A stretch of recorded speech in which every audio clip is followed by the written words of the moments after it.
Inside the Birds is back. What's going on, everybody? It's Geoff Mosher and Adam Caplan for an Inside the Birds that follows the 2024 NFL Draft. And we've got a lot of great intel on all the picks made by the Philadelphia Eagles. Geoff Mosher, Adam Caplan, and of course, Inside the Birds is presented by our friends at Ocean Casino Resort in Atlantic City, the exclusive Jersey Shore resort of Inside the Birds. Now, this is a great pod for us to get into, Adam. I love how we've kind of, first of all, good to see you again, because you and I were like tag teaming with Andrew DeCecco, and we haven't done a show together in a few days. So I'm curious to hear what you have to say about some of the picks, and as we'll share our intel that we've gotten in the last 24 to 48 hours on the team, on the players the Eagles picked. What jumps out to me, Adam, as we started this, is that it's for one day, right? The Eagles were not the Eagles. For one night, they sat there and let the best available player fall to them at 22, and they were happy to take Quinyon Mitchell there, and it was perfect. And it almost felt like a Ravens type thing. Well, wow, we're up, and the best player available is a good corner, and we need good corner. Bam, right? And then right after that, the Eagles went right back to being the Eagles with a lot of wheeling and dealing, maneuvering, zigzagging, and when they were done, right, got Cooper DeJean in the second round, Jalyx Hunt, a very interesting prospect in the third, and then 9 total players over the 3-day event, which you and this is an underrated part I want to begin with. I like that. I think we mentioned that 2 of the last 5 or 6 drafts were only 5-player drafts. And for what the Eagles needed, especially in areas where they needed to address depth on, or just starting caliber and depth on defense, and even at wide receiver, it's good. We have no idea if it's a good draft or a bad draft. We won't know for a while, but approach wise, and then just being able to pick a nice diversity of skill positions and player that the positions they value was good to see. Yeah, look, we obviously thought they would trade up to get Mitchell. They got him at 24 or 22, excuse me. I never saw this happening, and not in a million years. I just cannot believe it. Neither did they. Yeah, look, it's one of those things. He's a really good football player. We said this, one of the reasons why Greg Cosell on with us as much as we did, because we wanted to put it out there. Please have realistic expectations if they get Mitchell, who was their #1 target. Well, it wasn't a secret. We knew, everybody knew this. It's the guy that they wanted. Some years it's kind of well known. This is one of them. But we just didn't think they'd be able to get him at 22. But we wanted Greg to explain that as talented as he is, he's not on a level Sauce Gardner and Surtain, but that's okay. For this scheme, we're going to get into that. And you and I talked over the last 48 hours to a lot of people around the league that did a tape breakdown of Mitchell. He's a really good fit for what Vic Fangio wants to do, and we'll get into that. Getting the kid in the second round was a stroke of genius, the way that they did it, and Howie's patience and then the move to go get him. Just took some maneuvering, as you were talking about. Not trading up for Mitchell was certainly shocking. Getting DeJean at 40 overall was not something I saw happening. I thought he'd go way earlier than that. We'll get into why, based on people we've spoken with. And Hunt, we've got some great intel on him, a little bit more than we knew. Jim Nagy from the Senior Bowl was fantastic with us before the draft. We actually have more on him. We checked with a couple people around the league on him. And Will Shipley's a guy you and I saw at the Senior Bowl. We'll talk about him. It's Aeneas, not Aeneas. It's Aeneas Williams, 2 people told me. So we'll call him Aeneas in the 5th round. And Trotter Jr., the locals are happy. And they as you said, they addressed a lot of future needs. The draft, again, folks, it's about the future. Free agency mostly is about now. But they addressed some guys who might be able to help them this year. Actually, the first couple guys will help them this year.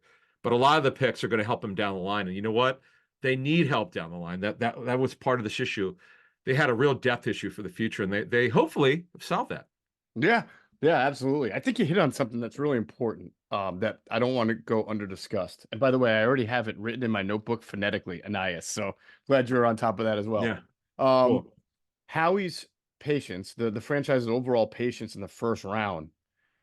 And by the way, it had to be tough because right ahead of them were the Dolphins, and the Dolphins need corners as much as anybody too, right? But his patience to not have to use any of those second round picks or third, or well, they didn't have a third, anything late to move up in the first round enabled them to have the ammunition they needed to move up for Cooper DeJean in the second round. So That Right. was a very Right. patient approach. It must have been difficult to have a guy they really loved in Quinton Mitchell falling, and knowing that one or two ahead of him he could go, but getting there and to get there was really big.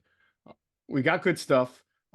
We had a really good wrap up. Well, not wrap up. I want to say, I thought, between you, me, Andrew Checo, Jim Nagy, Greg Cosell, from preview to intel sharing on the days of, everything went really swimmingly well. So I want to thank everyone that was involved with Inside the Birds' draft coverage.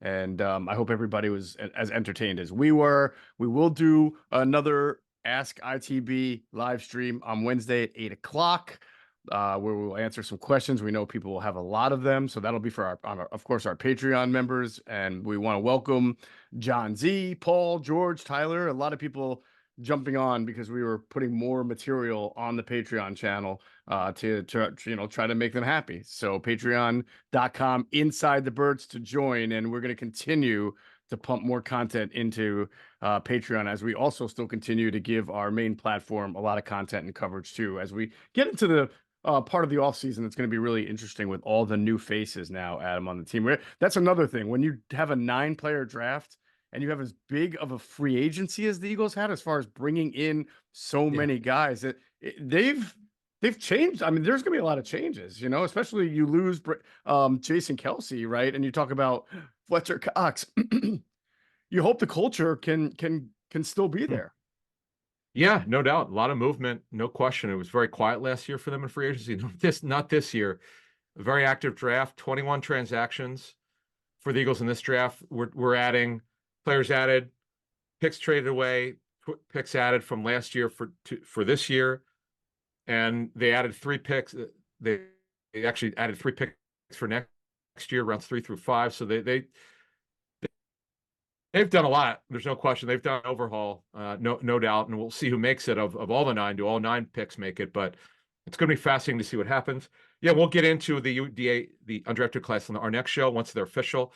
3 players have already around the league where it was reported that they signed with one team. They didn't. They went up, changed their mind because they never signed a contract. We're not talking about Eagles UDFAs. We're talking other ones. This is why we don't do it until the contracts are signed. It's pointless because we've had situations with Eagles over the years where it'll get reported that a guy is signing with the Eagles and they wind up not doing it. So we'll wait. And Howie Roseman said already that, I guess he said they have 7. I think he actually said that after the draft that they have 7 that they're adding. So we already Yes. have some good stuff there, which we'll give you on our next show on Thursday morning at 6 a.m. Eastern on all platforms. But yeah, no doubt. It was a fun draft, very, very interesting. And so I'm not saying head scratches for the Eagles, but just some odd things that happen. The big one, and there's no question this helped the Eagles, is that when Penix went at 8, and then the 6 quarterbacks went in the top 12, I'm like, wow, I think some corners are going to drop, and ooh, they did. 100%, and that's really good. It helped worked out for the Eagles, and I see similarities. People have mentioned it. We've talked about it before the draft. The whole 2002 draft. We always talk about getting Lito and Sheldon, right? A lot of people forget that there was a second-round pick before Sheldon in there, Michael Lewis, who turned out to be a pretty good safety then for a couple of Mhm. years, and then at the end of his Eagles career, didn't work out. He went somewhere else. But the point is, they went to the Super Bowl with 3 of those 4 guys in the secondary, and now you've got Quinyon Mitchell, you got Cooper DeJean, and with last year's pick of Sidney Brown and him recovering from an ACL, you start to see the future of the Eagles secondary, assuming that these guys live up to what they're supposed to be. You start to see the future of the Eagles secondary forming, and for them to have Vic Fangio in the house now presiding over them is going to be a good thing. Much like back then, who was they had a pretty good secondary coach. Was it Leslie Frazier, or was he gone by then in 2002, 2003? Who was their defensive I have back? It no was idea. Spags. It was Spags. Okay. Because Well, it I was know either McDermott. It Harbs. was either McDermott or Spags. Well, I know. Harbs was later. That was like 2005 or 6 that he. Right. Yeah. But yeah, it's one thing we really haven't talked about this much. I know a couple people asked us if we'll address it, and we definitely will sometime before training camp. We'll do a show when we go over scheme changes and new coaching staff on defense. It's been completely revamped on defense. Obviously, they've the real Vic Fangio here, not just a scheme. And the D line coach is phenomenal, and which we knew from Seattle people. He's really well respected. And a lot of changes on defense, a lot of new players, man. Offense is, the offensive scheme will change. We'll certainly be talking about that going forward a little bit on the show. So yeah, a lot of change with this team this year. A lot of change. Go to get your game on. Go for the beers. Go for the cheers. Go for the hit and the hits. Go for the stakes and the stakes. Go to get your parlay on. Go to get your party on. Go for the scene. Go for the screens. Go for the gallery. Go for the win. Go to Ocean. Visit theoceanac.com to plan your visit. All right, let's talk about the first two picks. We've shared instant intel, but we have a little more. Obviously, Quinyon Mitchell, 26 overall. And then you get Cooper DeJean right there at 40 after trading up. Be curious. It'll be interesting to see. I'm not going to keep harping on Lito and Sheldon, but remember, Lito didn't get on the field immediately because they had Bobby and they had Troy. The Eagles have Darius. Now they've got Bradbury for now, and we'll see what happens. You would think that they would really like to get Mitchell on the field. Same thing with Cooper DeJean. You'd like to think that their skills will translate and they'll be able to get on the field pretty early. What are some things you've learned about Mitchell, though, over the last 24 hours and DeJean? All right. The reason why Mitchell dropped is two things. A, he's an outstanding zone corner. A lot of teams now play some man. The only real man press coverage he played was at the Senior Bowl. We've outlined this several times. As we were told by a lot of people that without the Senior Bowl performance, it's one of the rare times the Senior Bowl performance actually really elevated a guy because teams have just not seen him play man press. You got to be able to do that. You're not going the first round unless you can do it, and he was very comfortable in it. But again, that's only 3 days of practice. But the cool thing is it's against really talented receivers. Roman Wilson, you could go over the list of Senior Bowl receivers. It was a pretty good group, and he aced his test. He was phenomenal. So that really helped him. But there's just, again, he's a very good corner. He's just not in that high blue chip category. It doesn't mean he can't be a 5 to 6 time Pro Bowler. He might be, but man, is he a perfect fit for Fangio? Match, carry, deliver. This is exactly what kind of corner he is. I don't know Vic Fangio, but I gotta believe he told Howie, see this guy, this kid from Toledo? I want this guy. He's a perfect fit for our system. I mean, that had it. In whatever way Vic said it, I'm sure he indicated to them how much this guy could fit. And everybody knows by now, I'm sure, the relationship that Sirianni has with Jason Cannell, his former college teammate. So that, and then isn't the D coordinator Larry Karras' son? Isn't it? Yes, I think his name is Eric or Alex Karras. Is the defensive coordinator at Toledo? Right. Yeah. Right, and that's obviously Nick's former head coach in college, one of his mentors. So, yeah, look, they got obviously great intel on it. This guy, the only question is do they just install him as a starter immediately? We'll find out soon enough how they're going to do that. Remember, the only reason why Bradbury's here is because of his contract, just under $12 million fully guaranteed in total cash. So it's, are they going to walk away from it? It would be, look.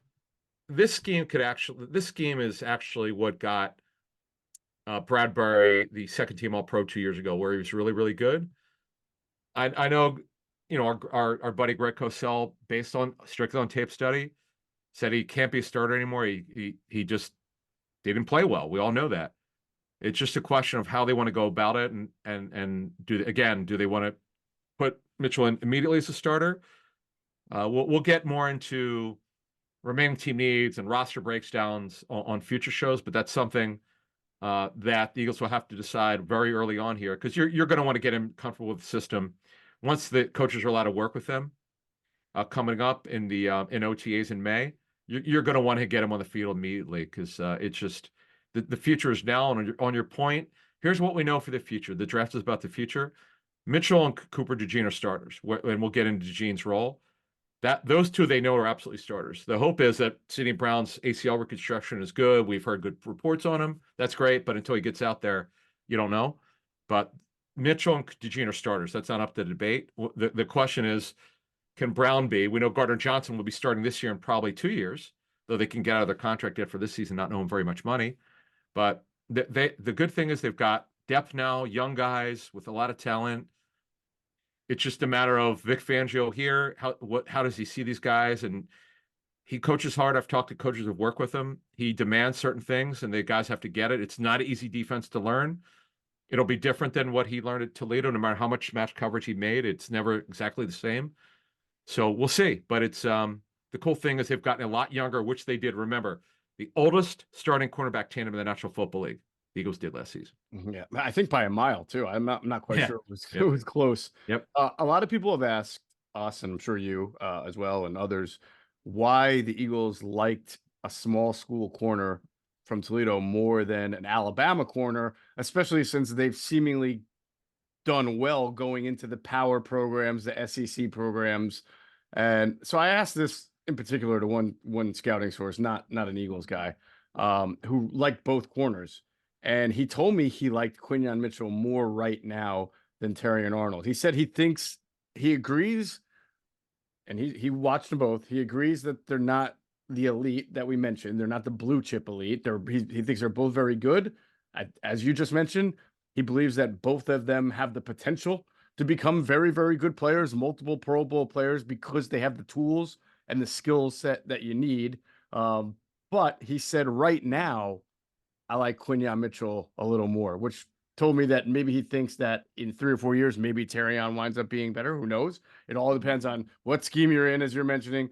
Who's your coach? You know, what would you have to work on more than the next? But either way, he liked them both. And this was throughout the pre-draft process.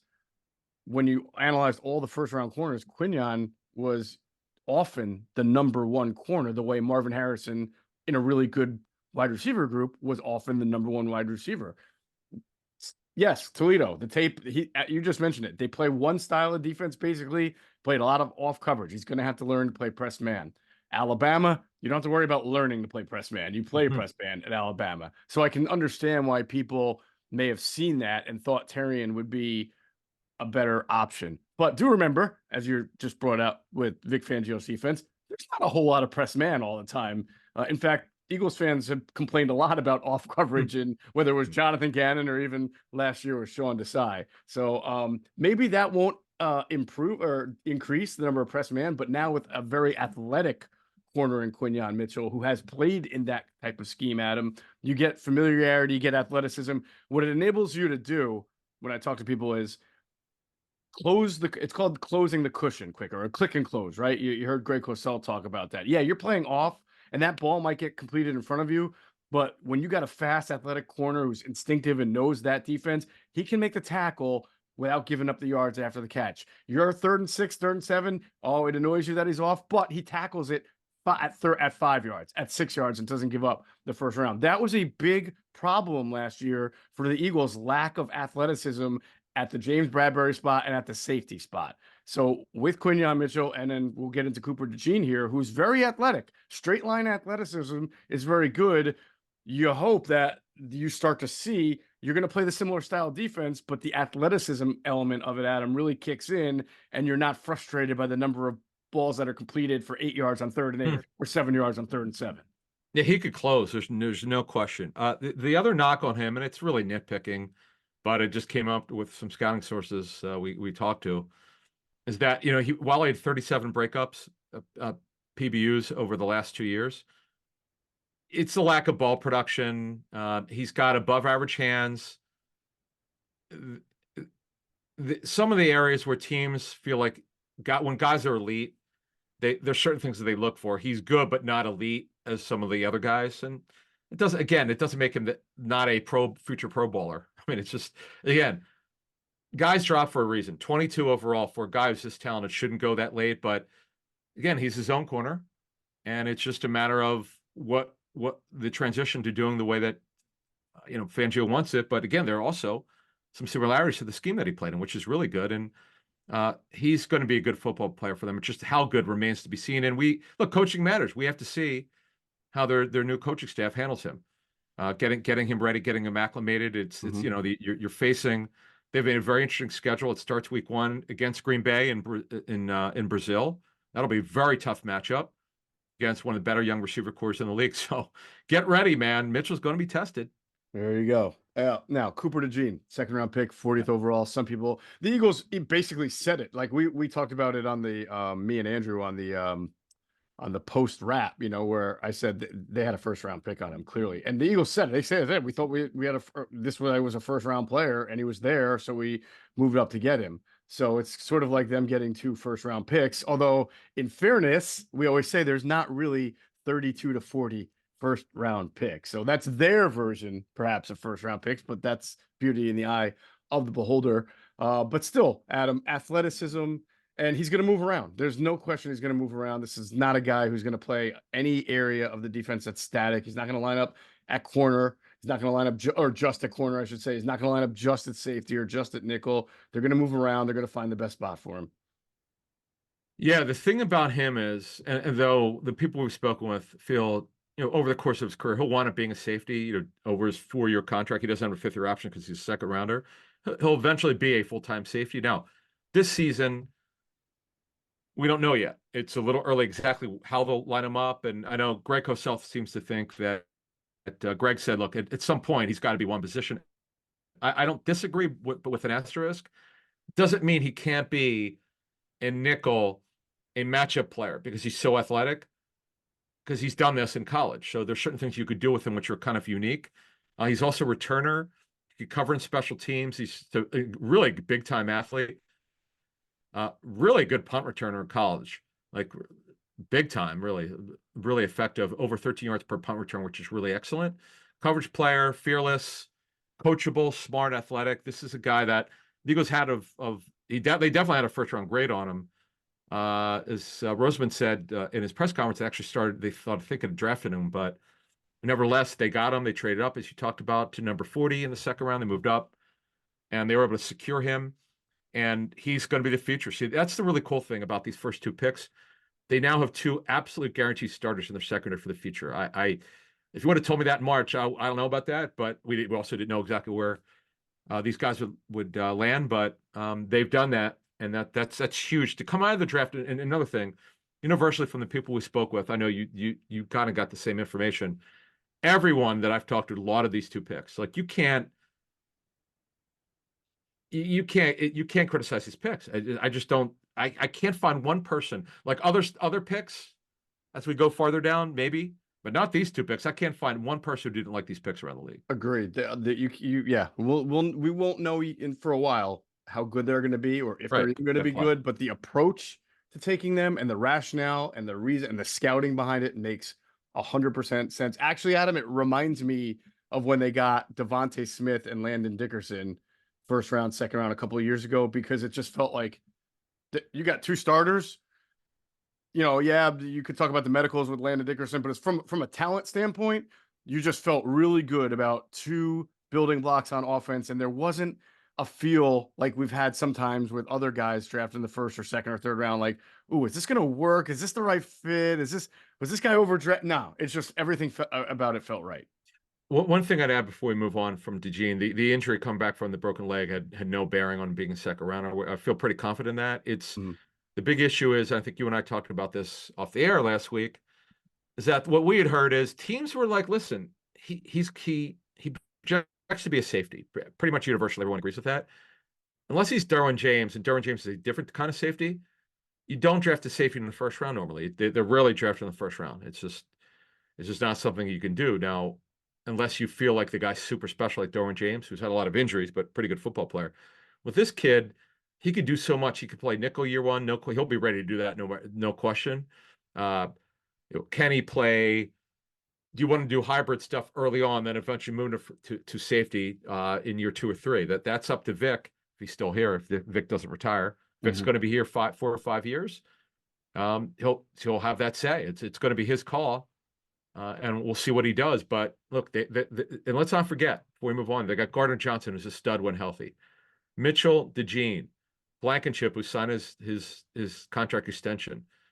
They've got enough and obviously Darius Slay. I mean, right now they could line up. Like they couldn't line up at the start of the offseason. Now they could line up. Now they can line up. And there's still plenty of offseason left. And I just realized something. If we're going to consider Cooper DeJean a safety for the long haul, I have to retire from this podcast. The Eagles took a safety in the second round. How about that? You still, but you still see someone said that on YouTube, and I said, he's not. They called him a DB. They That's true. announced it as a DB. So sorry, you didn't lose. Yeah, I was a Yeah, Tyler we only Newman got, away and from being we only get half credit. not on this pod anymore.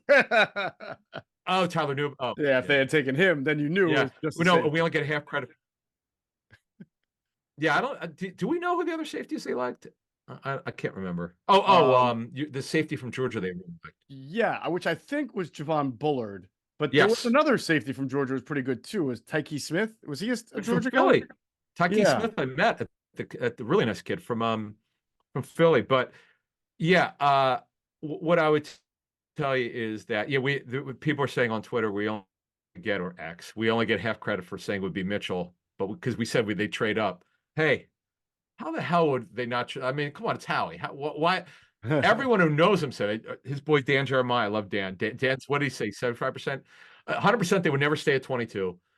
70% he would trade up. I would have said 90% they would have traded up. I'm kind of dumbfounded, but hey, it worked out. There you go. All right, the third round pick is fascinating to me. Fascinating because nobody knew who he was until the pre-draft process.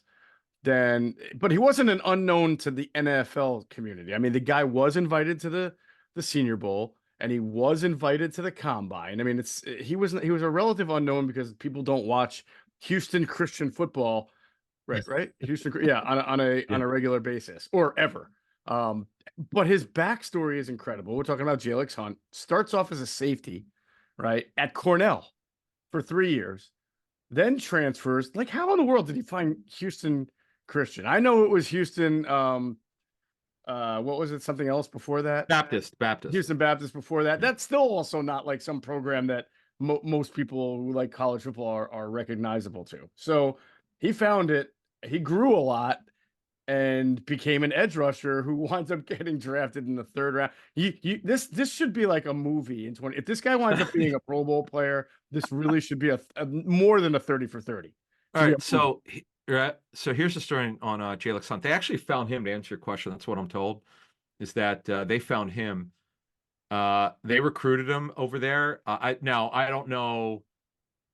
I know our Andrew DeCecco did a piece on him. Maybe or that's going to go up. I think. Maybe he said he had. I think he said when we did that show Sunday or Saturday that he has another piece going up. But my understanding from talking to someone who knows what's going on with him, that this is crazy. In high school, in ninth grade, he was 5'5", 5'6". Over a series of years, he would grow. I mean, almost a foot. I mean, it's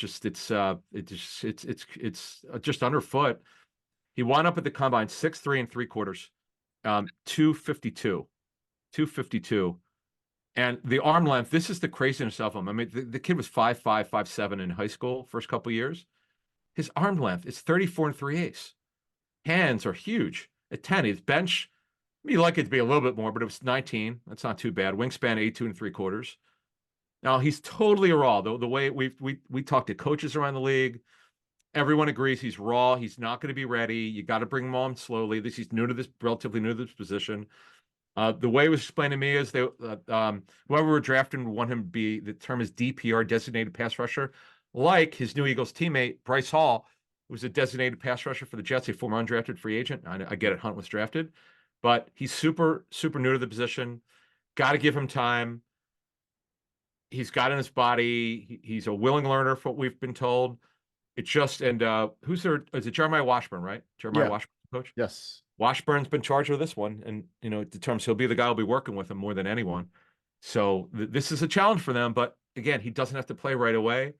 And that you hope by year 3 he's a pretty significant factor.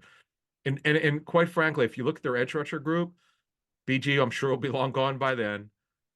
Josh Sweat is gone after this year. Who's that?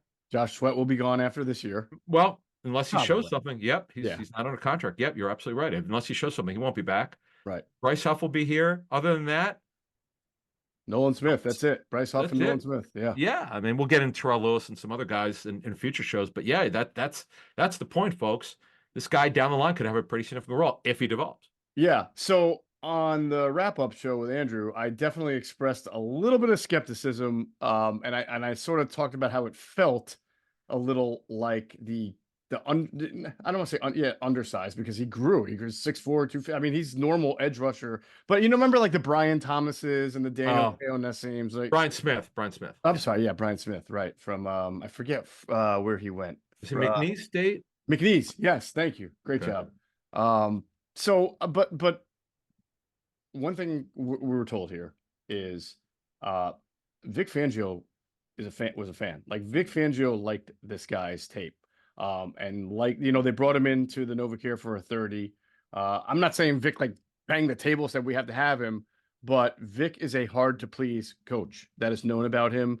You can show him tape of prospects and he may be like, all right, he's okay. You know what I'm saying? And that could be like a first round guy. Hard to please, but he did like this prospect. So he did the homework on it. He watched the tape. He talked to the player. So that's a good sign there. I had said in our pre-draft show that some teams I spoke to thought he was just didn't like him as much. Thought he was just a straight line speed type of guy. As you mentioned, he is raw. Yeah, you can understand how some teams would view him that, because he's so raw and new to the position, and he's just speed. But the Eagles, Adam, vehemently don't agree with that. So with Hunt, look, he's a project. We know that, not a secret. He's going to be fun to watch. I look forward to seeing him when we go to OTAs. This is going to be interesting to see how he develops over time. I would agree. All right. We are going to get to some day 3 guys also. And I neglected to mention the Eagles did make a big signing on Sunday that we'll talk about. Maybe big more literally than figuratively. But, we'll get to Mekhi Becton as well in this podcast.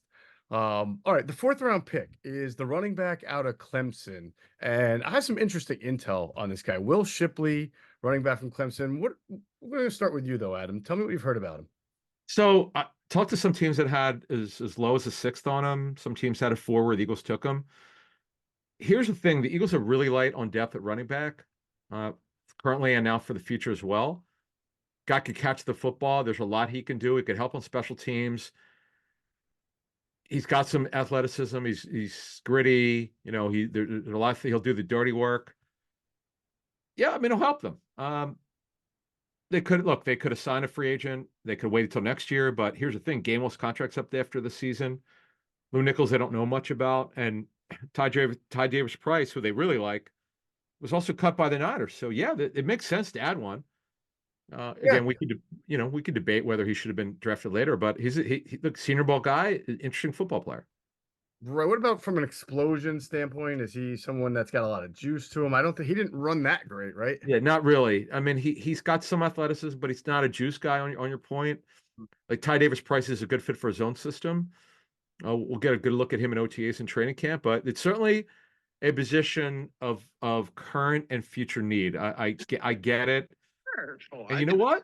If your spouse. What's that? No, go ahead. I'm sorry. I accidentally hit something on the computer. Go ahead. Oh, sorry. One thing I would say, though, I know Gainwell's like Sirianni's son in a way because of how much he loves him and all that and pass protection. Let's see Will Shipley if he can push Gainwell.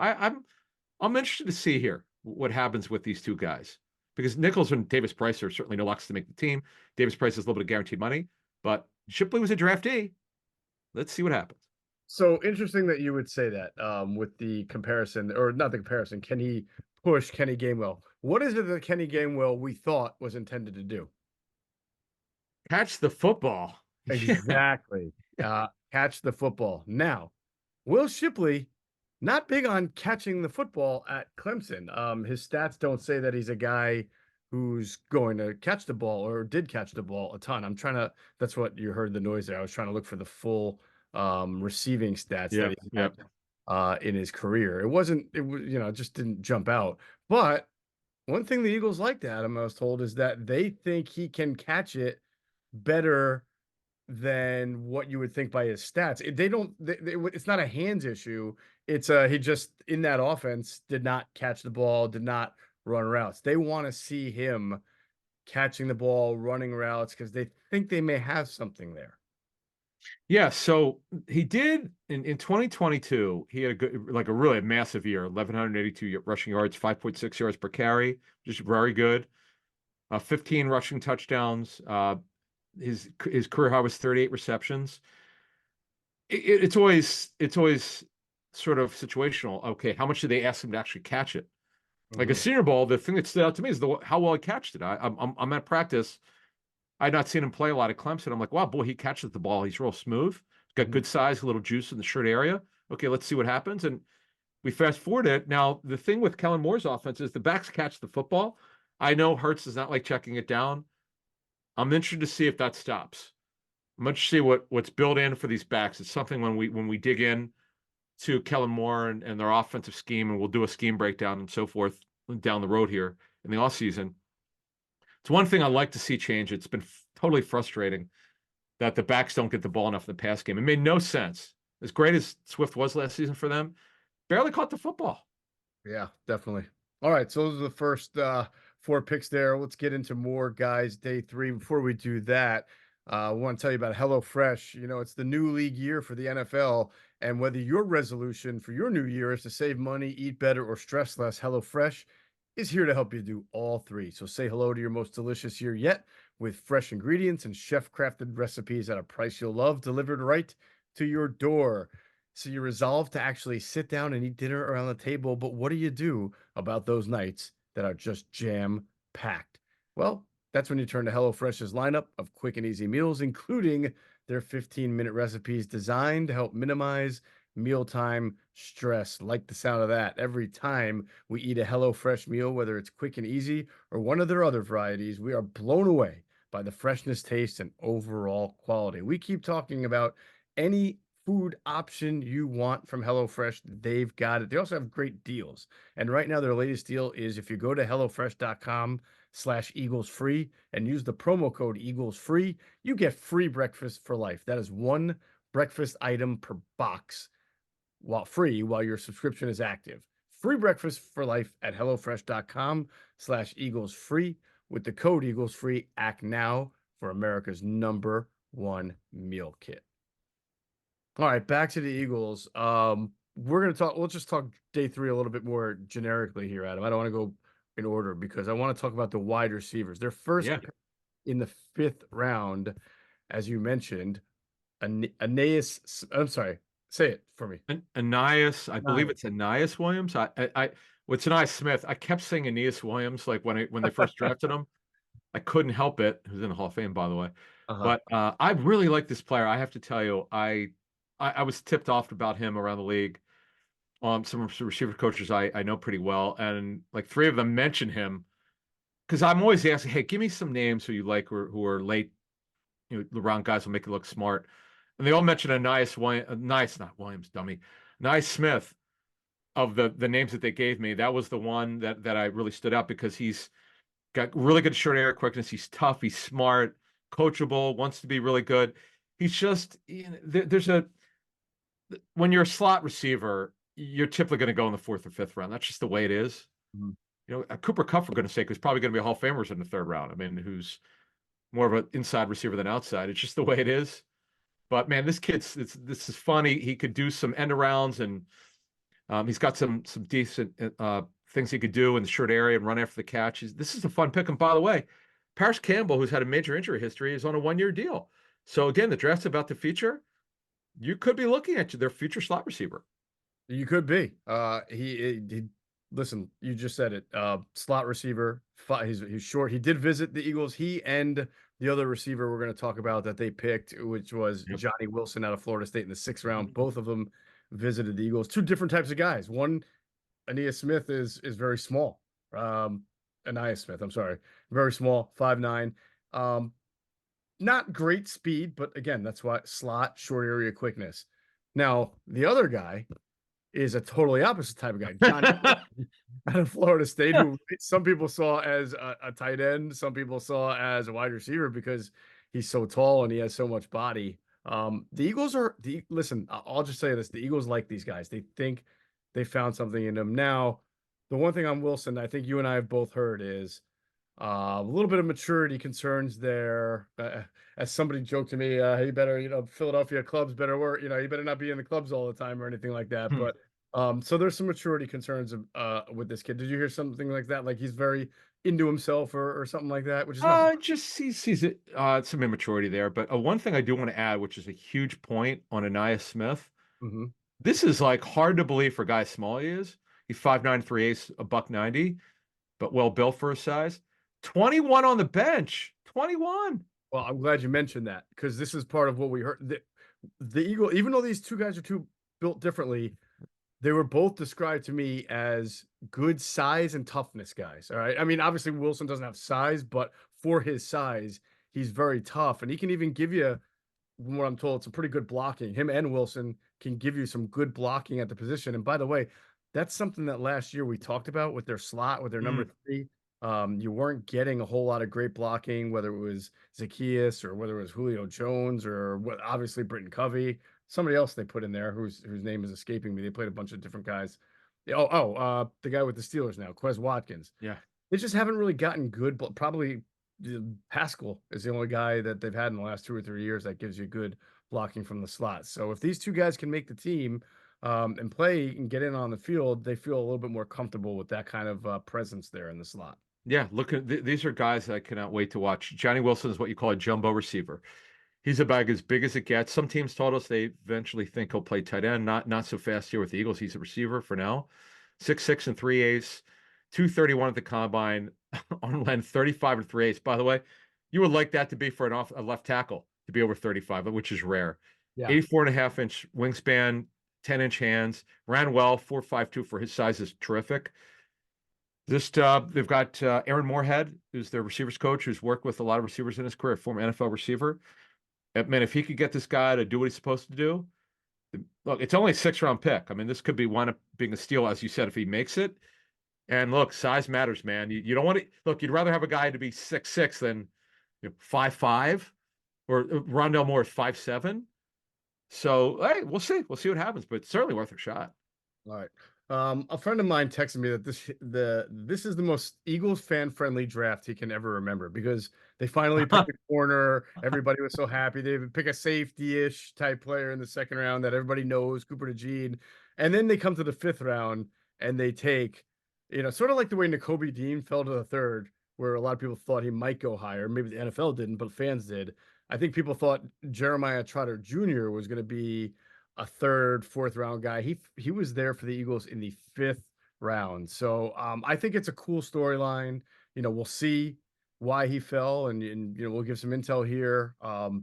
Not the biggest guy in the world like his dad was, but I think it's just cool. Jeremiah Trotter's kid, the legacy continuing on the fit. Can you imagine if the Cowboys had taken him and how awful that would be? Oh, don't even say it. Oh my God. But here's the thing. He's 6 feet even, only 228.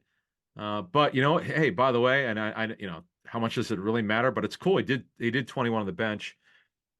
Yeah, he just doesn't run well enough. That's our Andrew DeCheco said the same thing. We've talked to a bunch of people said he doesn't run well enough. But you know what? Neither did TJ Edwards. I know Edwards was not drafted, but he wound up signing a nice free agent contract. They're super loaded at inside linebacker. I know some of them have their contract expire after the season. Here's the cool thing. There's going to be a ton of competition for roles with Dean, White, Burks, Trotter Jr., Bond, Van Sumeren, who was a really nice story and what they asked him to do. Even Brandon Smith, who was overdrafted by the Panthers. There's going to be some super competition training camp. Finally, when's the last time we actually saw some potential? I know there are questions on each player. We get that. But there's a lot of upside. And this should be fun in training camp. And Trotter Jr., look, he's coachable. He's a smart kid from what we understand. Instinctive. Is what one source said. He's kind of like Blankenship. He knows what he wants to do. He just doesn't always get there. And you could live with that. That's kind of your 5th round pick. But who knows over time? We'll see. Yeah, we will see. But it will be fun. It's fun to see a Trotter in an Eagles uniform again, and we'll see how that competition shakes out. By the way, if you were to take someone who's never watched a football game, listened to a football podcast, knew nothing about football, and just had this person listen to Inside the Birds, and you describing Brandon, the linebacker, it would be Brandon Smith, right? Oh, the kid who never played who was overdrafted. Yeah, that's what this person would think, that the linebacker's name is Brandon Smith who was overdrafted by the Panthers, because you never fail I would say that. You never I'm say it sorry. like I the know people asterisk make to fun its of me. name. I must have said on that, and I know I did it on the our mock draft podcast. This team barely needs this position. I must have said it 10 times because it's true, but I hackneyed it. But anyway, Hi, nice to meet you. yeah. I'm Brandon Smith hyphen who was overdrafted by the Panthers. So I Brandon, yeah, you were drafted. But hey, you know what? The Eagles need to find somebody for the future. They need to really reshape this position because before we move on to the rest of the draft class, Smith is on a 1-year deal. And this is Nakobe Dean's 3rd year. Burks is on a 1-year deal. Zach Bond's on a 1-year deal.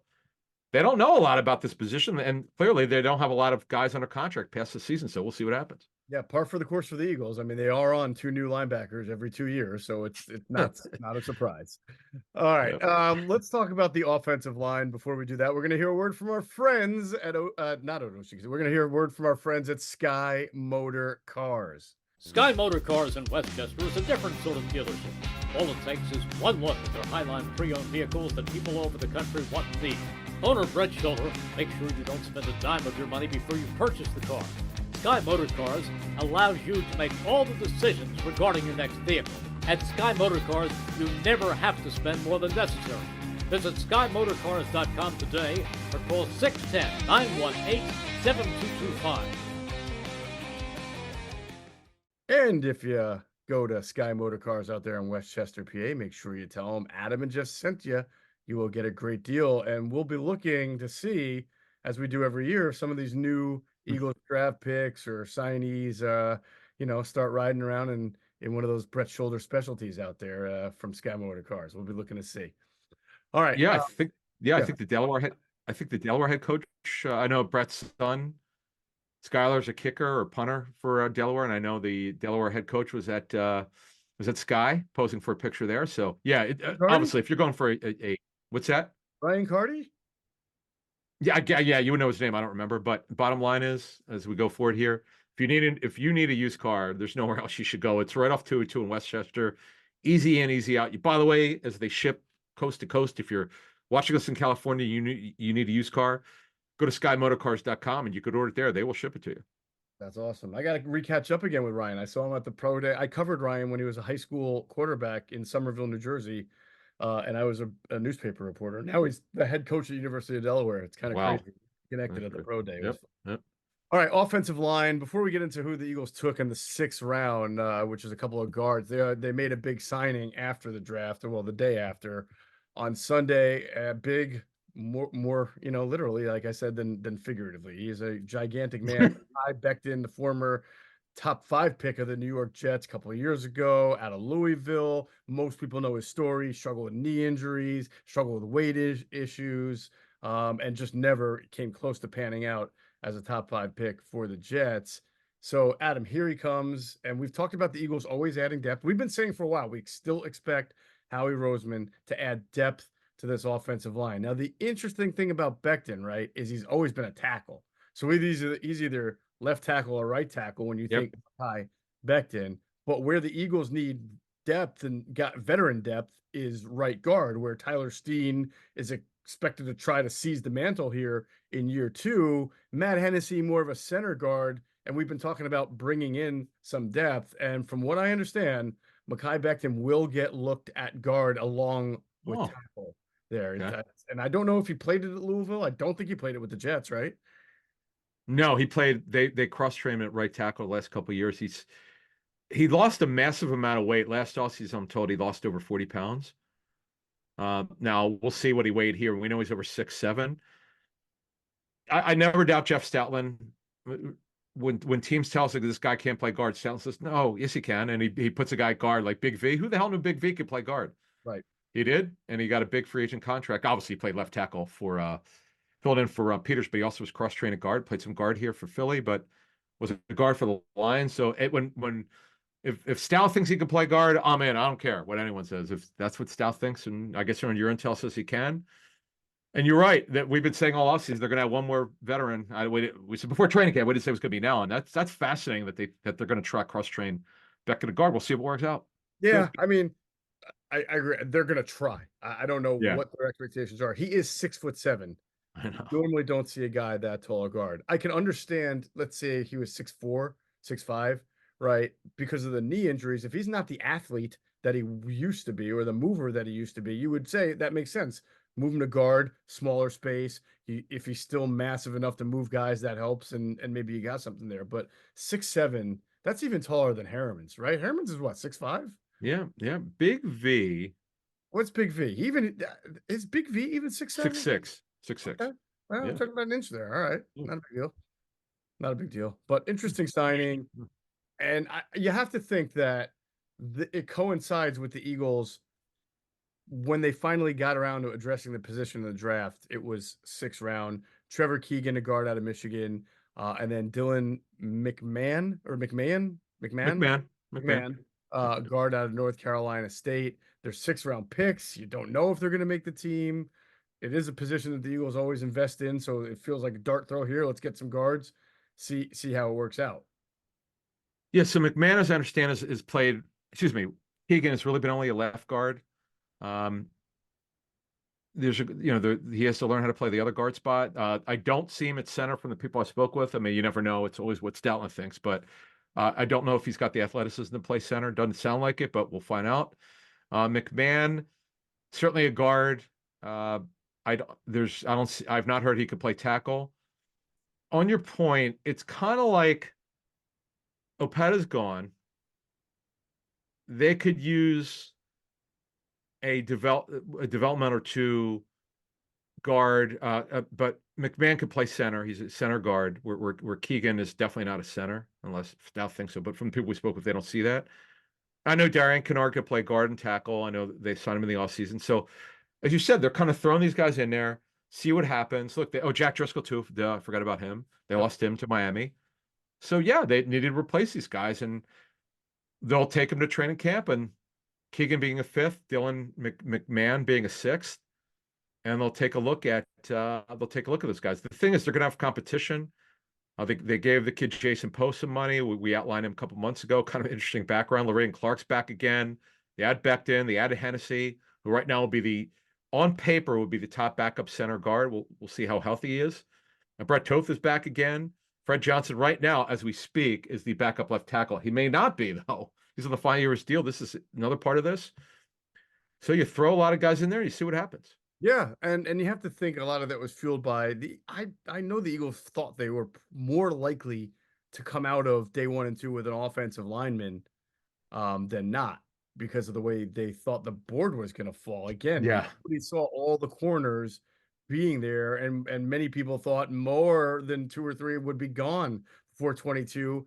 And that would force the offensive lineman like a Fautanu or a Guyton to the Eagles at 22, right? So they obviously didn't get that offensive lineman, didn't get him all the way until the 6th round. So then you bring in a guy, you're looking for veteran, someone who can compete to start or play if need be, and that would be Becton. Like if they had gotten Fautanu, I don't know that this move with Becton happens, or maybe it does, but it seems like just a shot. I don't know. I just feel like them not getting the offensive lineman earlier, and then all of a sudden, doing the signing of Becton is probably related in some way. I'm a little now again on your intel here. So I didn't know who the guy was because I looked at my guard list at free agency, and there are a lot of them out there.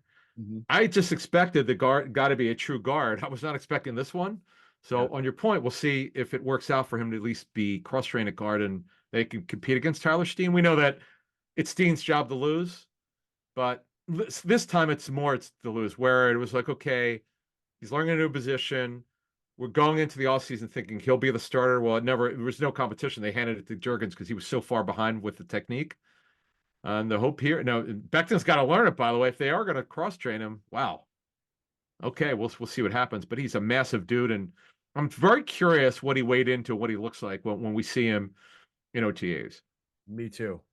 All right, that's it. That's all the intel on the draft picks, on the signings. Again, we will do the all the undrafted rookie signings when they are officially announced and bring some intel on that. That's going to do it for this episode of Inside the Birds, the leading podcast in Eagles intel. And as always, we thank you for flying with us inside the Birds. Be sure to check out our friends at PHLSportsNation.com. They're enhancing the fans' experience with their coverage of all Philadelphia sports teams. For the fan, by the fan is their motto. So make sure you check him out at phlsportsnation.com and on Twitter at PHL Sports Nation.